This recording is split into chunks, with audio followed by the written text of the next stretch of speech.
This optimized session. My name is Micheál McGrath. I'm the VP of Marketing here at Visible Tread, and thank you so much for taking the time to spend with us today. And I really hope you enjoy this session. Optimize has been running for the last 12 hours or so. I believe this is about our 9th session in the schedule, and it's a really important session to us because it's Australian focused. We've had a lot of feedback over the last a year or so to bring more Australian based content and to bring in experts in the field who understand that market really, really well. Visible Tread has been bringing in some new customers and new partners in Australia, and we're delighted to kind of support them with this event. Just a little bit of housekeeping before we get into today's discussion. This is a live session. We'd love your questions. So there's a Q&A box on screen and there's an attendee chat. Feel free to get involved. We'd be more than happy to take live questions. We have a great discussion planned with Tanya, Nigel, and Marnie. But we'd love to have your live questions in. And like all optimized sessions, everything is on demand afterwards. So this is recorded. We'll be sharing all the recordings next week.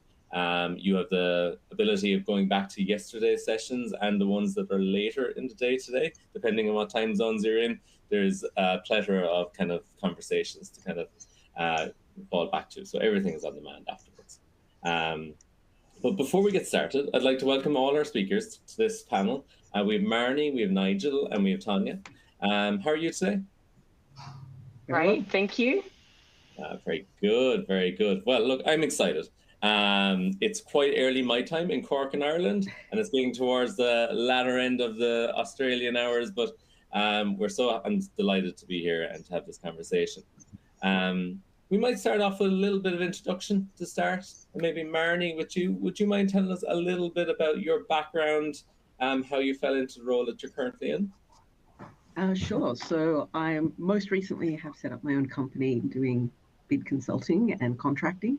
But before then, I spent a number of years working at large global law firms in bid roles and broader BD roles. And before that, worked with accountants. I do like professional services. You get to work with a lot of very motivated, smart people. So that's always fun. I have taken a bit of a circuitous route to get here. So started in communications and PR before moving into general BD and then moving from there into bidding. So yes, it's been a little bit of a journey to get here, but all good. Thank you, Marnie. And Tanya, from your perspective? Oh, thanks, Micheál. So I have over 3 decades of work experience in senior level business administration, project management, strategic comms, and tendering, with majority of my time spent in top ASX listed organisations. So in my job prior to this, I was offered one of those suck it and see types of roles, which give you no certainty about the future. But it basically was a secondment onto an unsolicited proposal for the New South Wales government. And that was a 2 to 3 year gig. So, and that basically was a city shaping major commercial office development adjacent to major rail. It was a real career highlight for me, and I think it got the ball rolling, and I've been running hard at tendering ever since. But what caused me some grief initially, wrapped up in lots of pain, as anyone would know, with big projects like that, there's a lot of mental load. It was ultimately a gift because it has opened this world up to me, and I'm now the a principal tender specialist in our Sydney office for Tender Plus. And I just want to say that this is a profession where I feel like all of my skills and experience have been completely transferable, and I feel completely accepted and embraced by the community and the profession. Oh, well, great message. And Nigel, from your perspective? Yeah, thanks, Micheál. And love that tenure. It embraces the skills you have. And I was a writer at primary school. Very early on, I loved writing at primary school. Went to university and did engineering, which was because I could, because I was good at maths as well.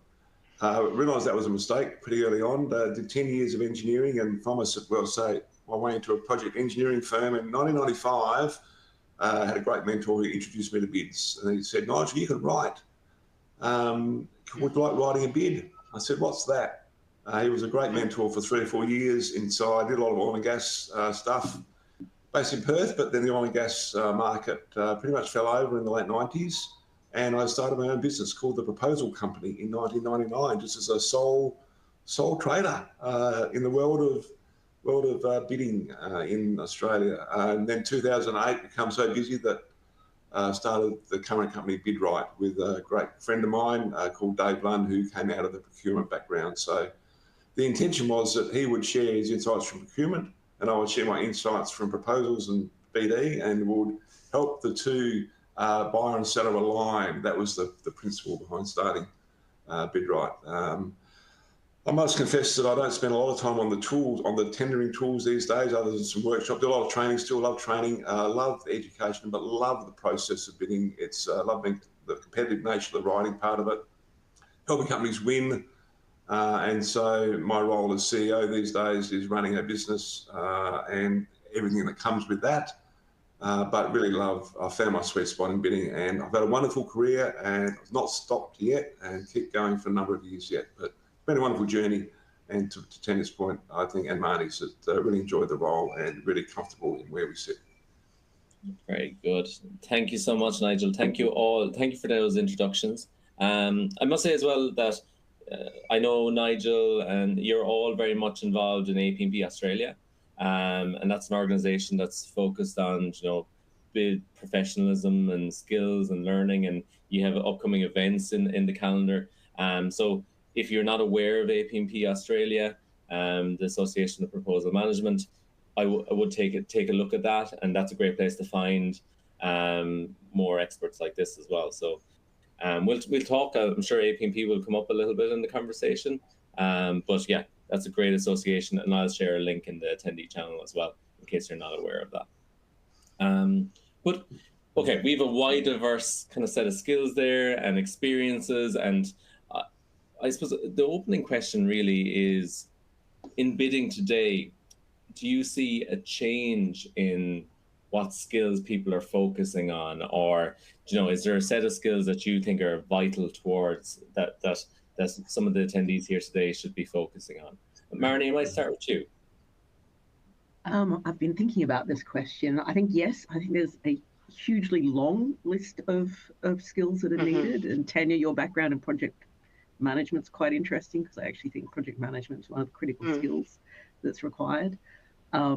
Stakeholder management and engagement, writing, of course.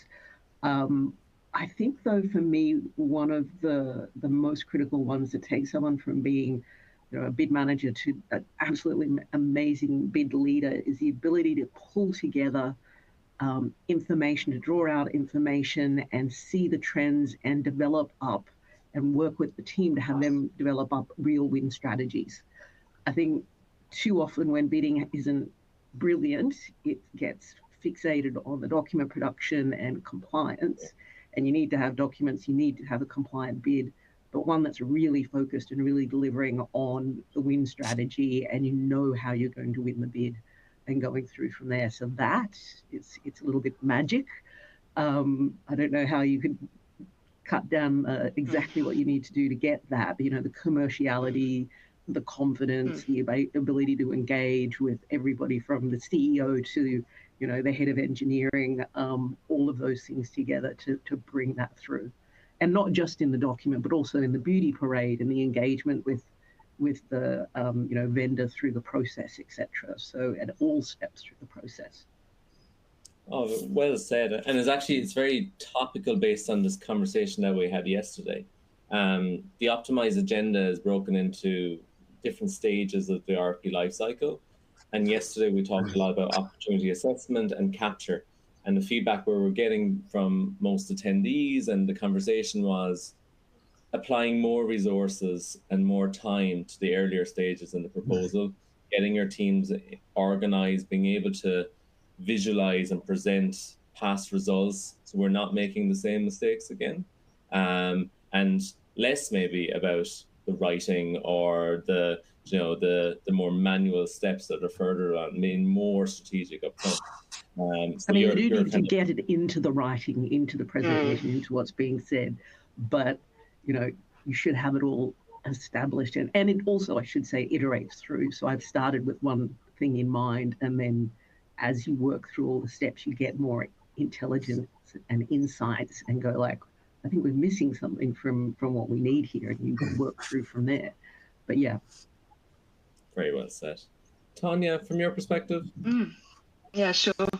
I just want to start by saying I think it's important to convey that we have thankfully moved beyond these roles being mostly administrative or fundamentally seen in that way, where the main focus is chasing content and people, formatting and making documents look pretty, which angers me to no end. And therefore maybe it has been an undervalued profession. But I think what I would say the skills that are absolutely core, probably to Marnie's point, that are just like maybe bread and butter, is the planning, organisation, project management skills.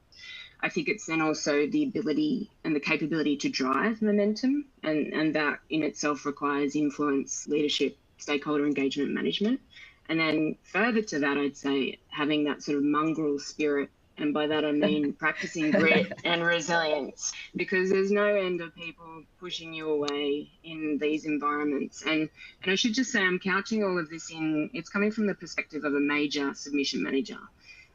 But they're all relative skills. And then I think if we look at what you really need today in today's terms, especially if you think about how this profession is, I think, getting its time in the sun, I would say it's around critical thinking and decision making. And I give the bid, no bid decision, which is a great example here.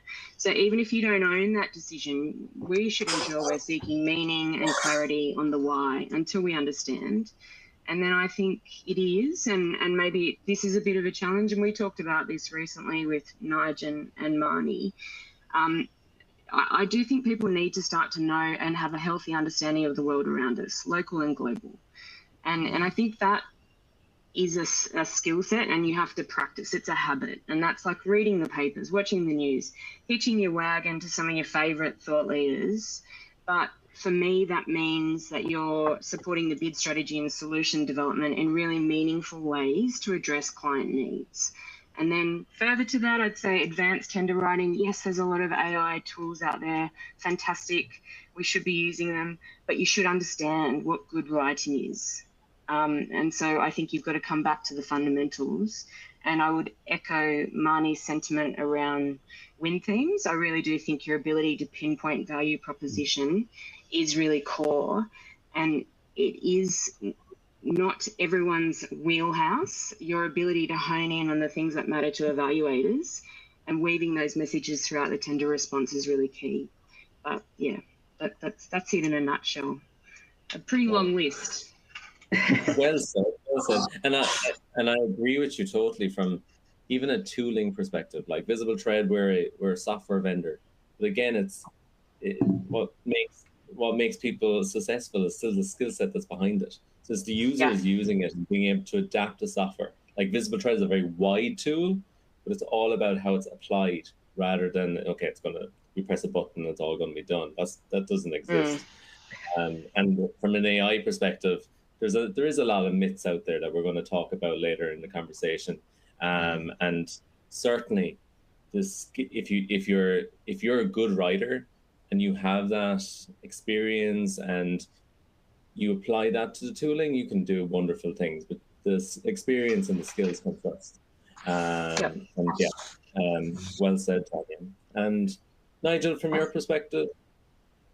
Yeah, totally agree with Marnie and the list that Tanya has said. I want to add two things to the list. Again, coming from a slightly different perspective, but the world 20 years ago in bidding was compliance. If you put in a complying bid, you'd have a shot at winning. Compliance doesn't win anymore. Compliance just stops you losing. So what does help you win? And the two things that I see in bids in general, knowing that there's so many different roles in bids. You talk about skills. What are the skills? And so many different roles need different skills, but the two fundamental principles for me lie in two things. The first one is ability to have good customer focus. Now, it might seem really simple, but to actually get good customer focus and how skilled, persuasive tender people can do that in their bids is an art form. So getting that persuasive customer focus into bids is incredibly important. And the second thing is to move away from no disrespect to Marnie at all, but the background's in the comms area. Marnie has embraced the proposal world really well. But some people who come from the comms world are used to the marketing, sales, where it's a one-to-many environment. So their paradigm is that I've got to fluff this stuff up to be in a one-to-many environment because it's just, I don't know who I'm bidding to. Bidding is a one-to-one world. All right, we have got one customer or a customer for a need, and our role is to then quantify the value in that space, get away from the motherhood stuff. So the ability for mine to get good customer focus and to be able to quantify benefits in a targeted approach, I think are skills that I see in our consulting world are still lacking generally in the bid world that many companies have. Last thing I add is that if you don't have any skills in bidding, you've got to get trained. And APMP has some excellent programs to be able to do that. And there's many companies around, many good companies, some good companies out there who train well. If you've never done any training in bids and bidding is your world, it's just like saying an engineer or accountant or a lawyer. Yeah, sure, go ahead and do your craft, but and you can do it without a university or some sort of training. That's just nonsense. People have got to get the skills up, and they do. Companies got to invest in that training to get those skills. Very good. And I really like your point there, because it was, again, there is a whole proposal planning and proposal preparation section to today. And one of the themes is, writing for a single customer and being able to speak their language. And I know that's close to very much all your hearts in terms of actually applying, being able to write something that's going to actually be compelling and impactful for the customer. I'm wondering, would you be willing to share maybe a tip or a story in that line where you're actually trying to focus in on like targeting a customer, or if you have best practice there? Maybe Nigel, because you noted it. Have you a tip for like speaking the customer's language? Here's a good tip. All right, in exec summary or a key section you're writing in, just count up the number of times you mention the customer's name and the number of times you mention your name. It's a simple little analysis. If you mention your name more than your customer, then it's a good indicator that you probably haven't got a customer focus bid. Love it. Tanya, do you have a similar tip? I mean, we just would always practice a regular framework and a structure when we respond to questions. And it's always about how do you demonstrate understanding of client needs, and then directly your solution addressing those needs and showing the benefits to the customer. So for me, I think if you have a practiced framework, it's pretty hard to stuff it up, but it eventually does happen. But yeah, I think Nigel's point's pretty good in terms of just giving an overarching view as to how much you've just talked about yourself ad nauseum. So it's a smart strategy. To Tanya's point, Michael, start with the customer need or understanding or issue is a great way to start. And automatically you're into being more customer focused, rather than start with how great you are, how big you are, what you can do. Start with what you're trying to address for them. It's a great tip. I think people just get maybe a little bit stuck on the kind of the Ferris wheel, a little bit of applying maybe for so many bids, and they're just doing genericness over and over again, and almost just producing the same executive summaries every single time, the same bios every single time. And when you actually read those stuff back, you kind of you figure out little things like that. Okay, we never even mentioned the customer's name here. We're not applying ourselves to the question, all this kind of stuff. Marnie, so there's so many issues with what you've just said there, Miho. I just don't like how are people not getting off the merry-go-round and doing a bit of, lifting up the hood and having a bit of a look and assessing some of the feedback and the losing rates. So yeah, that's problematic. Sorry, Marnie. No, you're right. I was just going to say, I think focusing, yes, the not weeing all over the customer, as I've heard you. So if your entire document is we rather than talking about the customer, I think also focusing on establishing trust, because if you're going to be hired, if they're going to buy something from you, And as much as we're talking to a single organization, who is influencing the decision maker? What do they need to be in favor of to trust that you are the best organization to go with? And that empathy for their needs, I think, also goes beyond the documentation. I worked with one particular partner, lawyer, who was very gung-ho on moving forward on a particular piece of work, and had actually won the bid. So we'd been told we'd won, but it wasn't moving forward. And they were going to call the client and go like, we have to move now, et cetera, et cetera. Why is it taking so long? And they were so fixated on the client needs to get these things done. And I had to calm them down and go like, this is the biggest thing in your world, but it's not the biggest thing in their world.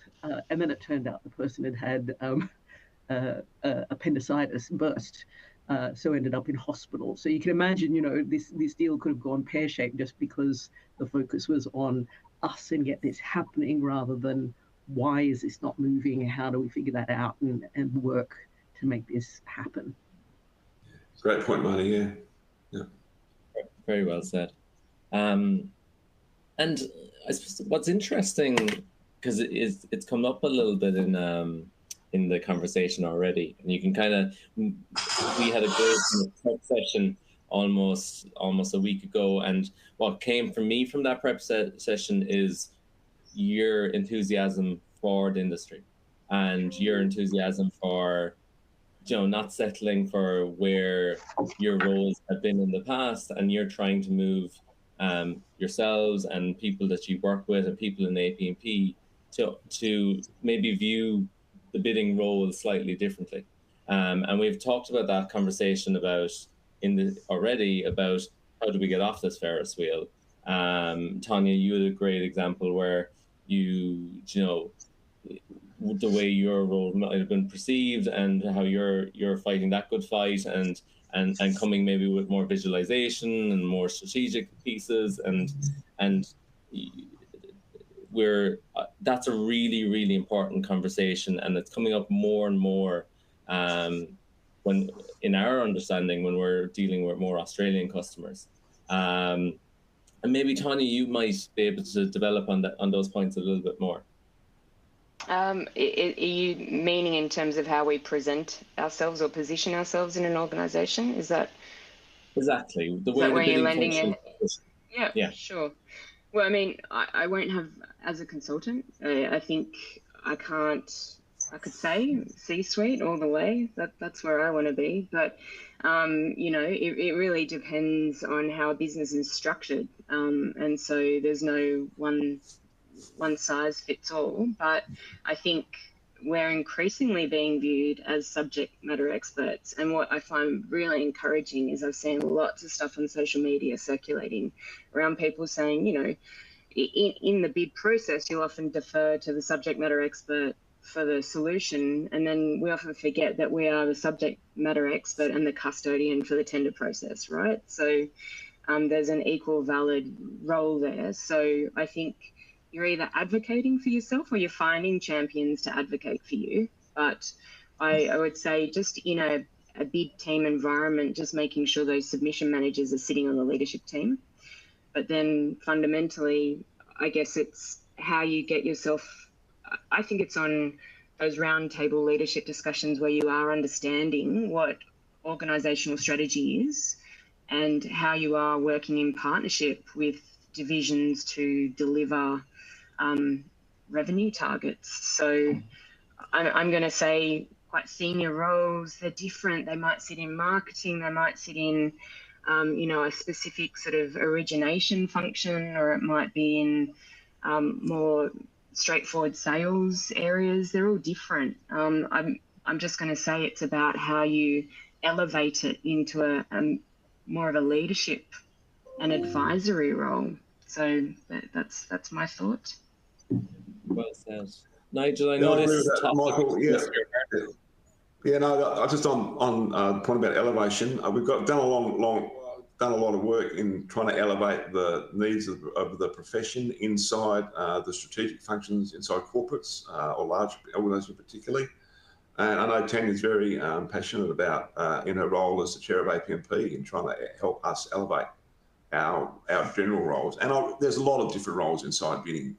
But the point is that if organisations got to realise themselves sometimes that, and with our help, that we are responsible for not just maintaining their revenue targets for the following year, but growing those targets. And many organisations rely on bidding and winning work to do that. So they don't involve those key people from the bidding landscape inside those decisions to how we're going to grow and help maintain and grow our company for the future, then they should be. And I still think we've got a long way to go in getting, particularly some large corporates, to realise that we as the bidding profession in general can add so much more value than we're currently adding inside that environment. And I'm very passionate about it. I know Marnie comes from her strategic nature is too, and Tanya is absolutely championing that in the APMP ANZ chapter. So that's where we need to get to. We're not there yet in any way, shape or form. We've got a lot of work to do, but we've come a long way. All right, and we are getting noticed, but we're still going to need to get noticed more. We can see the enthusiasm from you, Nigel, as you're ready to step in there early. And it's true. Is conversations yesterday about you're the holders of data, in many ways, and maybe the toolings and maybe it's an interesting side advantage from maybe things like AI. If AI is saving tender writers more time and bidding people more time, where's that time going to be applied? And I hope it is to fight that strategic fight, and to share data and to share visualization of, oh, this is the direction we should be going because we'll get better results here. That was a severe conversation yesterday, especially in the capture teams of, we've done this before. We're not going to go after the same bids over and over again. We have data that proves, okay, this is a waste of time. We can apply that time elsewhere. Marnie, on the leadership positioning of because you're very passionate about tender writing and where that sits. Any thoughts from your perspective? Well, I have a bugbear around roles that aren't only writing, being called bid writing. So I think bid managers, bid leaders, things like that, because at least in the organizations I work with, the role is much broader than writing. Writing is obviously a very important part of the role, but the roles are just broader. So positioning in that particular way. But I also think, it's the more senior people can fight the good fight of the leadership and the positioning of the bidding world as a whole. But I think also we have to look at the bid managers, the bid coordinators, the pursuit managers, who are maybe not in the position to have that influence at the C level and maybe aren't engaging there. What can they be doing to reposition their role if there is a bit of a narrow view of what it is? And I think using data, develop a case studies around work you've done where the teams worked really well together, and use those internally to promote, this is, how this should work, and these are the outcomes we get if we do that. Get rainmakers or the heavy hitters in your organization who, you work well with. Have them come in and ding people or support you when you're sort of speaking to what's the needed, and then show, what are the win rates that you're getting now versus, in the past when you weren't doing X, Y, and Z. What sort of money, to Nigel's point, is coming in as a result of, the bid work to prove and just push those changes for you as that manager who's dealing with people who might be a mixed bag. Maybe some teams you work with are great. Maybe some teams are a little bit, not great. How can you move things along for you personally? So I think that while your boss or your boss's boss is fighting the good fight at the C level to get the positioning right there, so it's all coming together in that way. Great, good, well said. I hope this is, whether you're watching this on demand or live with us, I hope it's resonating. And we've gotten the sense over the last, 12 hours of content that you know, bid managers, bid leaders, bid writers, they've come an awful lot way. But there is a frustration there in the industry of maybe being underseen or not having a more strategic role or a voice. If you were speaking to someone who was feeling that way, who felt like a little bit undermined or wanting to make a move step or to go to the themes, maybe Nigel, Ton, and Marnie that you're speaking of, would you have a piece of advice to that person, whether it's where to learn or how to, or to, or I won't stir the pot and put an example there, but maybe Nigel, from your perspective, if you were to speak to someone who is thinking like that. You know, I get it. There's some people who are just beginning their journey in the bidding world, and they've got a lot to learn, a lot to know. They're just finding their feet in it, and they need to advocate for what they do. And they're unfortunately pushed around, or they're being told, and they don't know any better. Or they're still learning their craft. If anyone is out there that has that in Australia or our wider region, I'm happy to advocate for them. Bring me up. I'll have to get to speak to your boss for them. And I'm sure Tanya and Marnie will do that too. We've been around the traps a little bit, and we know the sort of conversations they need to have. Some of these people are just finding their feet. And it's a wonderful profession to be in. We've all got a lot of satisfaction out of it. But be confident in yourself, in your abilities, but get trained, right? Training gives you ultimate confidence with saying, I do know my stuff, I'm right in what I'm doing, and I can have those conversations because I'm trained. Person I'm having a conversation with is not. So I think that helps give people that confidence to do that. Can I jump? I echo everything you're saying, Nigel, and I think, and I'm not paid for this, by the way, APMP, but I really agree. If you've got a certification and you've got something on your resume that says, I know how to do this stuff, for me, that's like the first point of validation. And because, as you know, having a degree is wonderful as well, but this is also a very accessible way of achieving a certification, and it's very cost effective because, you know, and I think I would go a step further and say, from a value proposition, like knowing what your elevator pitch is. Because we are strategists, we're project managers, we're facilitators, we're problem solvers, creatives, communicators, and writers. We're all of those things. And I think if we can find the dollar value that says the amount of business or work that is actually won through traditional tender methods, we should be able to say, well, our profession contributes to however many billions of dollars, right? Is that not enough of a business case to say the value of these roles? We've got a great business case, haven't we? The bidding profession has a great business case. What we do helps win work that has contract value. All right. Yeah. It's a great business case. Direct value. A hard number is hard to argue with. And that came up yesterday in terms of positioning certifications from APMP or any industry like that, or any certifications you have, but also to be able to fight back and say this is best practice based on APMP. APMP has a plethora of organizations feeding into it and members across the globe. That has weight. There's weight in behind. If your organization can't see what you're trying to say, being able to turn around and say, this is best practice from a governing body, this is what they're saying, there's a lot of weight behind that, and a lot of examples that you could defer from. So those little letters that might be on your LinkedIn profile, they can have a lot of weight if you just position it in the right way. This is what best in class looks like. We're not doing that.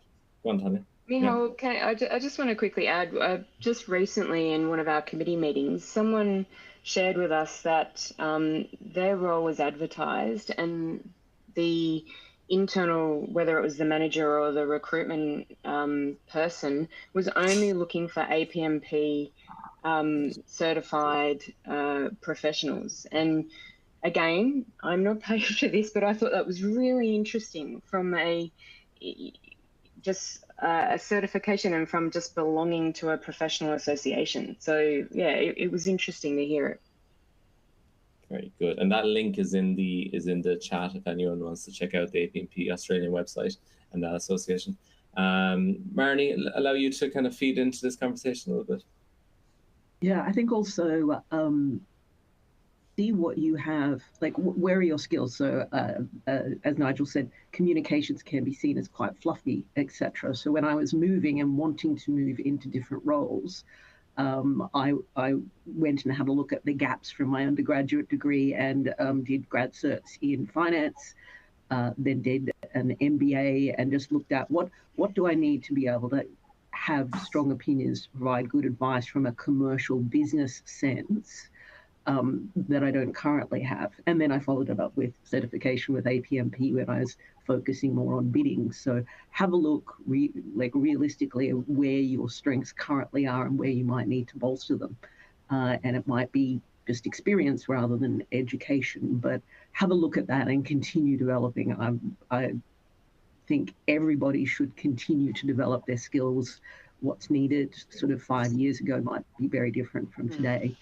And also just the points that Tanya and Nigel were making around talking to the value that you deliver, being able to quantify the win rates, the money in the door, the conversion, whatever measurement, and the trends on when we take this approach, these are the results we get, versus other results, and go from there. We can never guarantee a win, but we can see a trend of what happens when you are following best practice, giving people the ability to do their jobs well and completely. So giving them a platform.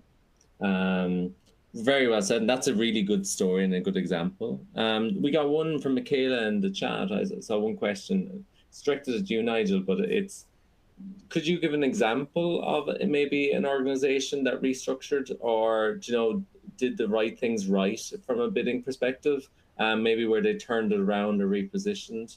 Have you an example top of mind? Can I give an example of people who do, an organisation that does things right? Is that the question?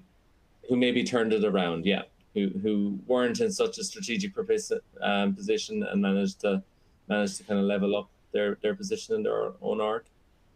I'm going to point that I don't want to give away too much from a disclosure perspective, but the way I'm going to answer this question is jump on the apmpaNZ.org website and look at the corporate members on that, the people who become corporate members of APMP.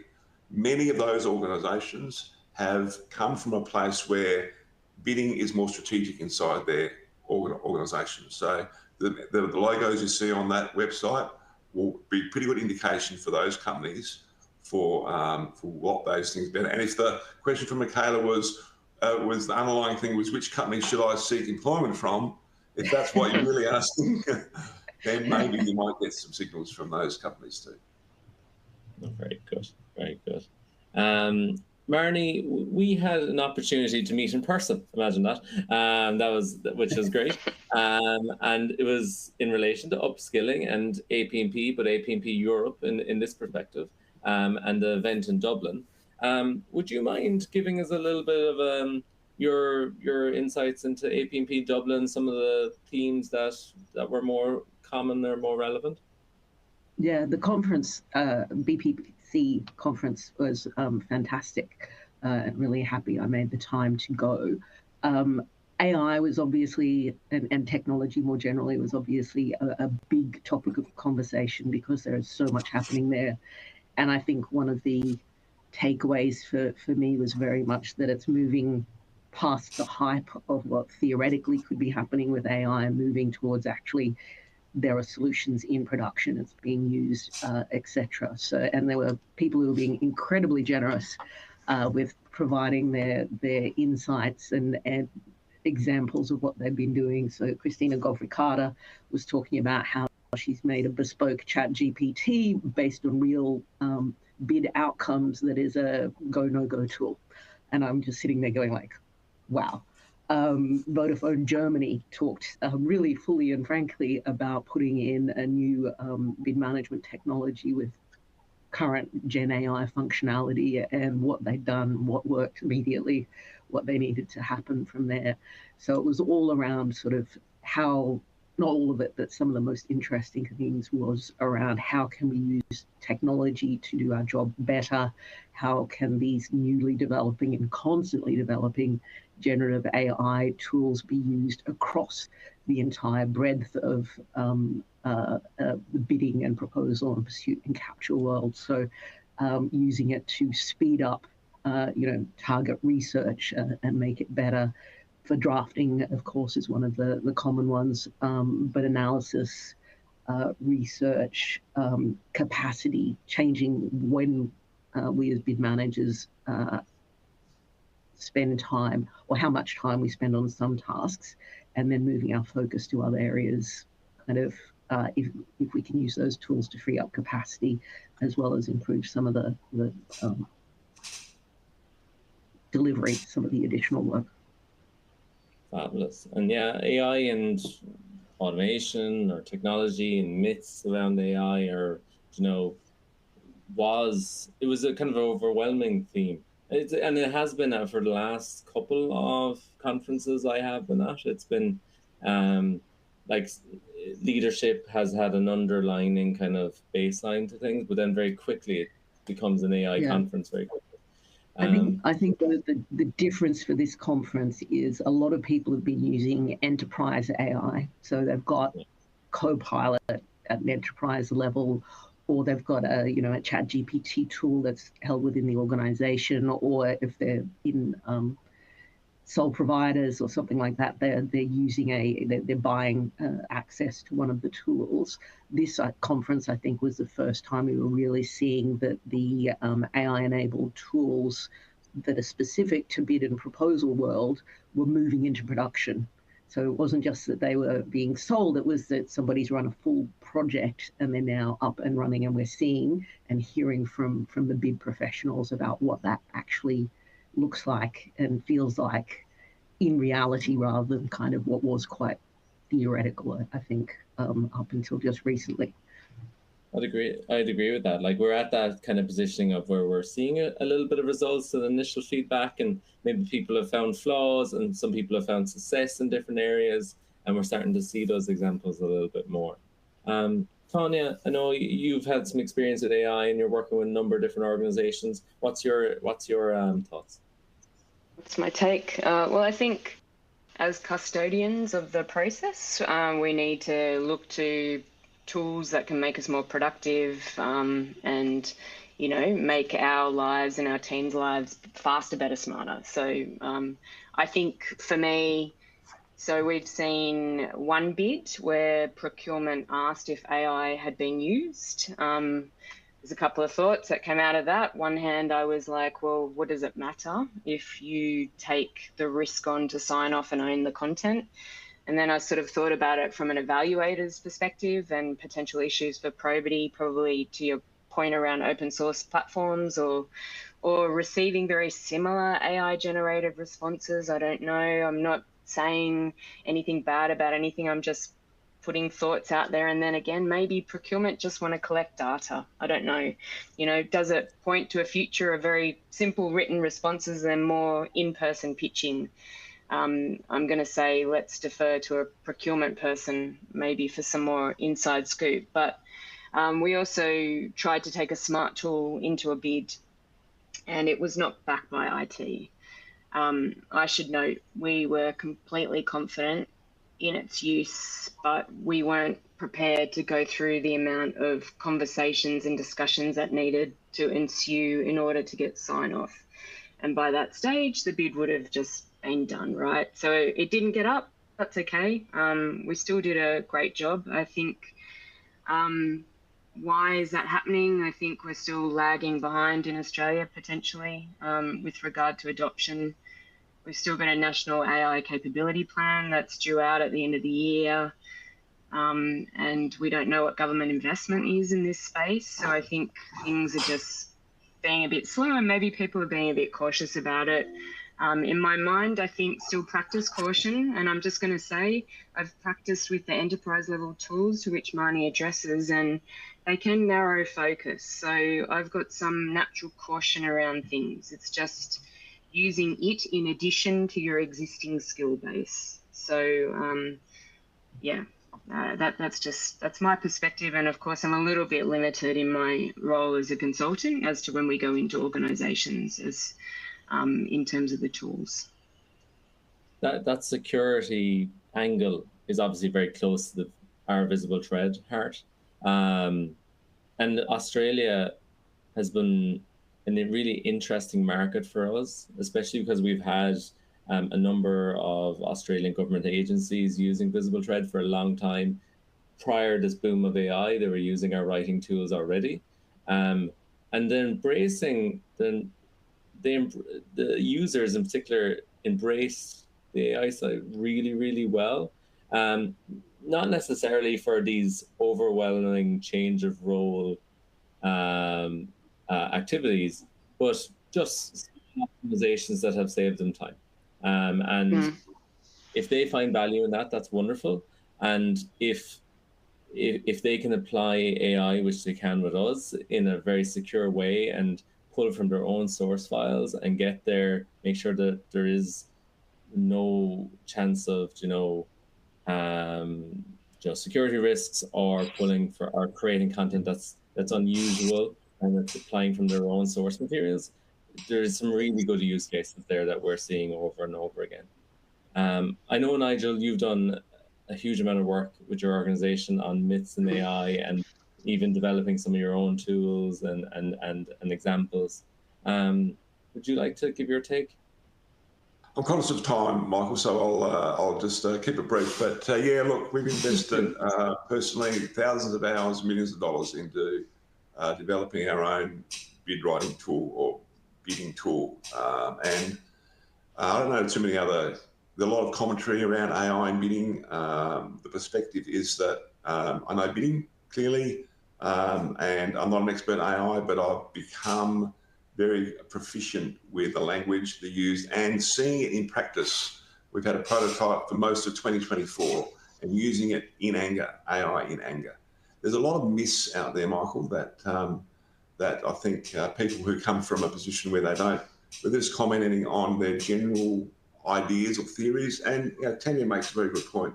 She makes points around, she hasn't seen a lot of it, but she's got some very good ideas around perhaps the potential of how it's used. And I agree with her. It's about creating better efficiency, using these tools to help us. We've got 20 or so myths that we've come up with at BidWrite around the general language that people are using. One of the big ones is that today's bid processes will apply in the AI world. We've got to rethink bidding, all right? The way that it's used. We're sure the understanding client needs, being strategic in our focus, crafting compelling proposals, that's not going to change. It's the process that sit inside all of that is going to change with AI. We're seeing it from a day-to-day basis around some of those things.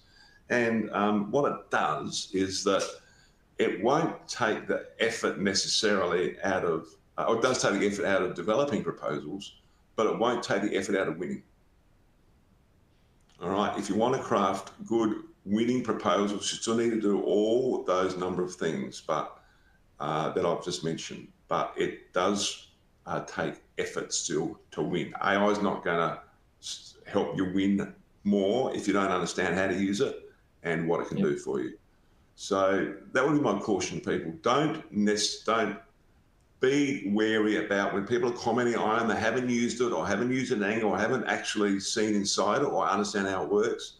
Just be cautionary about the voices that are talking about this stuff and whether, particularly around the bidding profession, and whether you should lend a strong opinion around that, because I see some that are just plain wrong around this stuff. So again, it's come from a very good place of not understanding AI to understanding it way more in the 2 years since we've been inside it very, very deeply. But there's a lot it can do in the future. It's going to really play an active role in the bidding profession in the future, and I can't wait to see how it's going to play out. Very good. And I know, Nigel, you're working on some resources and like you're trying to collate those myths. Yeah, we are. We've had it for a little while, and the thing about AI and bidding, it constantly changes. I mean, the terms that we use. I mean, one good example, bid libraries. People think bid libraries aren't going to change. They are. We don't think of content libraries. We think of knowledge management. Right? The academy talks all about knowledge management. It's about knowledge. How do we use knowledge that we have? That's what AI can do. Not about content. It's about the knowledge in that content. And we've got to think about it a different way. I think content libraries will have a shelf life in the form that many people think of it at the moment. So yeah, look, we'll publish some more details later about those myths for sure. It's on our radar. Thanks for the opportunity, Michael. No problem. And it's been it's very exciting though. It's like, because we saw a really interesting example yesterday about a capture plan being created from source materials, uploading several different source materials that they've had in the capture environment before, and creating a very strategic plan and saving hours of time, but it being sourced from data that's unique to your company. Very smart stuff. Right. Yeah, brilliant for that. Yeah. It is really. And we have a number of different sessions later on this afternoon about more writing elements, how to simplify content, how to create better exec summaries.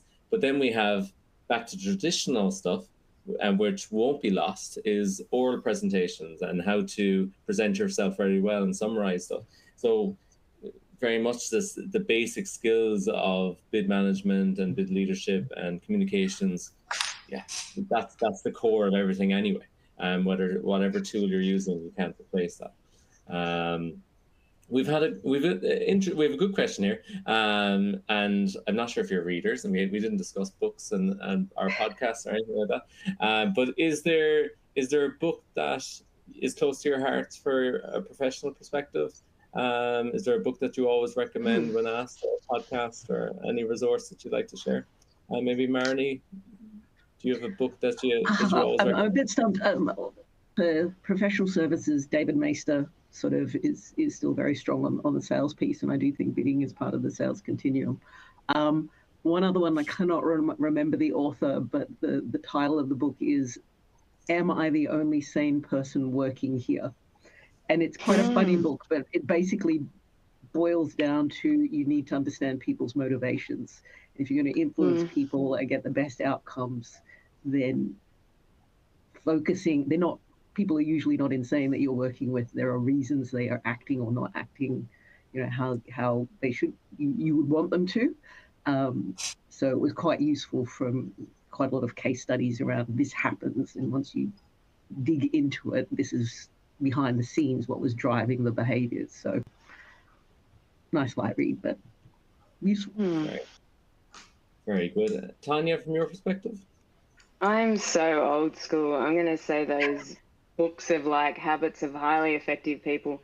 But honestly, I think the biggest lessons are looking at the people around you and the way that they're operating. And as much as you look for the things that you revere, look for the things that are terrible and learn from those. It's just real life examples for me, jumping in and having a go.